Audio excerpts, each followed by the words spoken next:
সাইজের একটা পিৎজা এসেছিলাম ডমিনোজে পিৎজা খেতে। অপেক্ষা করছি। আমার তো একদমই ভালো লাগে।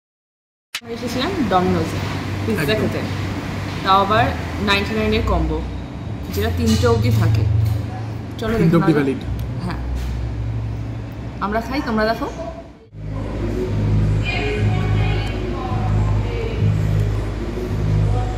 তোমার মন খারাপ নাকি? অপেক্ষা করছি। আমার জন্য এত অপেক্ষা করো তো যতটা পিৎজার জন্য করছো? আসবে না, আমি তার আগে খেয়ে নেবো সব। এখানে পিৎজা, এটা কি চকলেট বোম, আর এগুলোকে আলু টিক্কির মতো লাগছে। এত বড় সাইজের একটা পিৎজা, একটা চকলেট বোম, আর একটা 3টে আলু টিক্কি, আর একটা সস, যেগুলো মনে আমার বাড়িতে থাকে একদম সস একদম। আর বোতলটা একদম ঠিক আছে, এটা আমার পছন্দ হয়েছে, কিউট আছে তার মধ্যে। খেয়ে বলছি টেস্টটা কিরকম আছে। ডমিনোজের চকলেট পাফ, চকলেট ঝরে ঝরে পড়বে চিকেনের মতো।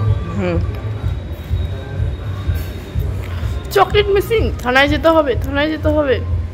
এই যে চকলেট ঝরে ঝরে পড়ছে, সাইড দিয়ে একটু একটু লেগে রয়েছে, আর বাকি কিছু নেই। চকলেট মিসিং এর কমপ্লেন করতে হবে ডমিনোজের স্টেশনে।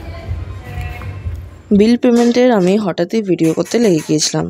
দেখে ভাবছিল যে বলবে একবার হয়তো ভিডিও না করতে, কিন্তু বললেও আমি শুনতাম না, সেটা আলাদা বিষয়। আর এই হলো এখানকার পুরোপুরি পরিবেশটা। একটাই ওয়াল আমার খুব ভালো লেগেছে, যেখানে অনেকগুলো ফটো ছিল। এই টাইমটা আমরা বসে ওয়েট করছিলাম কখন আসবে ফটো তুলবো। এই ওয়ালটা বেশ ভালো। এই যে ডমিনোজ, আর আমরা ভেতর থেকে ঘুরে আসি। কিরকম খেতে বলো? খুব খুব খুব ফালতু খেতে। আর হলো কি সসটা টমেটো গুলে দিয়ে সরি টমেটো না, কি না, একদম টমেটো তেঁতুল সিদ্ধ করে সস দিই, মানে সস তো না, ওটা একটা কি সুপের মতো দিয়ে দিয়েছে।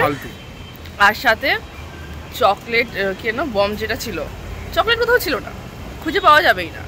আর টিভিতে যেগুলো অ্যাড দিচ্ছে বা পোস্টারে, যে কতটা করে চিজ বেরোচ্ছে, একটা বেরিয়েছে না, না একটাও বেরোয়নি। হ্যাঁ, তাও ওটা ধরা যায় না এরকম। আর এর থেকে কাঁচাপাড়ায় যে পিৎজা প্লেস আছে, ওখানকার আউটলেট পিৎজা ঠিক আছে, দারুণ খেতে। এখানে জীবনে আসবো না, আমার 150 টাকা নষ্ট হয়ে গেছে। চলো বাড়ি যাই। আমার তো একদমই ভালো লাগেনি। তোমরা আসবা কি এসেছো কমেন্টে জানিও তোমাদের কিরকম লেগেছে খেতে। আর চ্যানেলটাকে সাবস্ক্রাইব করতে একদমই ভুলবে না। বাই।